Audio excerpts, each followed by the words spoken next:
എന്നെ നിശബ്ദമാക്കാമെന്ന് നിങ്ങൾ വ്യാമോഹിക്കുന്നുണ്ടെങ്കിൽ ആദ്യം എന്നെ കൊല്ലേണ്ടി വരും. BJPക്കെതിരെ വാളെടുത്ത് ബംഗാൾ മുൻ മുഖ്യമന്ത്രി മമതാ ബാനർജി രംഗത്ത്. തൃണമൂൽ നേതാക്കളെയും പ്രവർത്തകരെയും BJP ഉന്നം വെക്കുകയാണ് എന്നും വലിയ ആക്രമണം അഴിച്ചുവിടാനുള്ള ലക്ഷ്യം വെക്കുന്നതായുള്ള ആരോപണം ഉന്നയിച്ചുകൊണ്ട് മമതയാകട്ടെ ഒരു വീഡിയോ സന്ദേശത്തിലൂടെയാണ് ഇവിടെ BJPക്ക് നേരെ കൊലവിളി നടത്തിയിരിക്കുന്നത്. ഭരണം നഷ്ടമായ നിമിഷം മുതൽ തന്നെ അവിടെ ചില വ്യക്തമായ തീരുമാനങ്ങൾ എടുത്തതുപോലെ തന്നെ മമത പെരുമാറുകയാണ് ചെയ്തിരിക്കുന്നത്. BJPയെ നശിപ്പിക്കണമെന്ന വാശിയാണ് ഇപ്പോൾ അവർ ഏറ്റവും കൂടുതൽ മുൻപന്തിയിൽ വെക്കുന്നത്. എന്നാൽ BJPയുടെ അടുത്തെത്താൻ പോലും മമതയ്ക്ക് യോഗ്യതയില്ല എന്ന് ഇവിടെ അടിവരയിട്ട് ഓരോ നിമിഷവും വ്യക്തമാക്കുകയാണ്. ഇവിടെ മമതാ ബാനർജി പറഞ്ഞ കാര്യങ്ങൾ ഇങ്ങനെയാണ്: എന്നെ നിശബ്ദമാക്കാൻ നിങ്ങൾക്ക് എന്നെ കൊല്ലേണ്ടി വരും. അതെ, അതിനായും തന്നെ നിങ്ങൾ ശ്രമിച്ചു. നിങ്ങൾ ആരെയാണ് ആക്രമിക്കാത്തത്? മഹുവയെയും അഭിഷേകിനെയും കല്യാണിനെയും എല്ലാം നിങ്ങൾ ആക്രമിച്ചു. എന്റെ വീട് പോലും നിങ്ങൾ ആക്രമിച്ചു.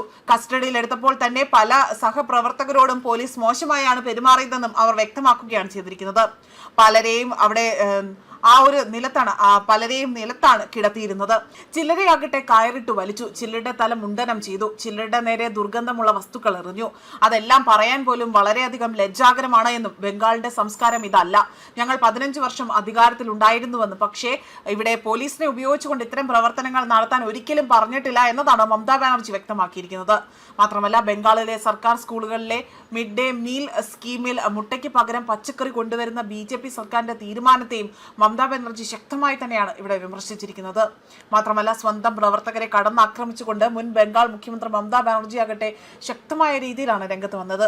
ആൾക്കൂട്ടത്തിനിടയിൽ നിന്ന് ഒരു നേതാവിന്റെ കരണത്തടിച്ച ദൃശ്യങ്ങളടക്കം ഇവിടെ സമൂഹ മാധ്യമത്തിൽ വലിയ രീതിയിൽ വൈറലായി മാറിയിരുന്നു.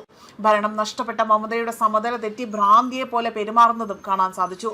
ബംഗാളിലെ ബറോയിപൂരിൽ തന്നെ പ്രായപൂർത്തിയാകാത്ത പെൺകുട്ടിയെ ബലാത്സംഗം ചെയ്ത് കൊലപ്പെടുത്തിയതിൽ തന്നെ പ്രതിഷേധിച്ചുകൊണ്ട് ബാലിഗഞ്ച് ഫതയിൽ നിന്ന് കൊൽക്കത്തയിലെ ഹസ്രത്തിലേക്ക് തൃണമൂൽ കോൺഗ്രസിന്റെ വിദ്യാർത്ഥി യുവജന സംഘടനകൾ നടത്തിയ റാലിയിൽ വലിയ സംഘർഷമാണ് ഉണ്ടായത്.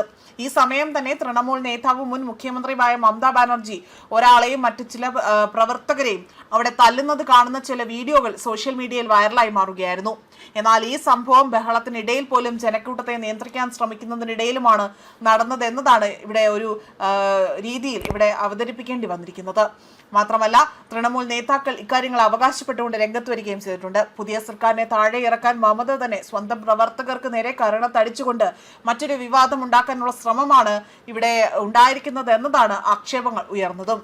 മാത്രമല്ല, ഇതിന്റെ വീഡിയോ ദൃശ്യങ്ങളടക്കം സമൂഹ മാധ്യമത്തിൽ വലിയ രീതിയിൽ പ്രചരിക്കുകയും ചെയ്തതോടുകൂടി തന്നെ മമതയാകട്ടെ കൂടുതൽ പ്രതിരോധത്തിലാവുകയും ചെയ്തതോടുകൂടി ഇപ്പോൾ വീണ്ടും BJPക്ക് നേരെ ശക്തമായ രീതിയിൽ കടന്നാക്രമിച്ചുകൊണ്ടാണ് മമത രംഗത്ത് വന്നിരിക്കുന്നത്. ന്യൂസ് ഡെസ്ക് കർമ്മ ന്യൂസ്.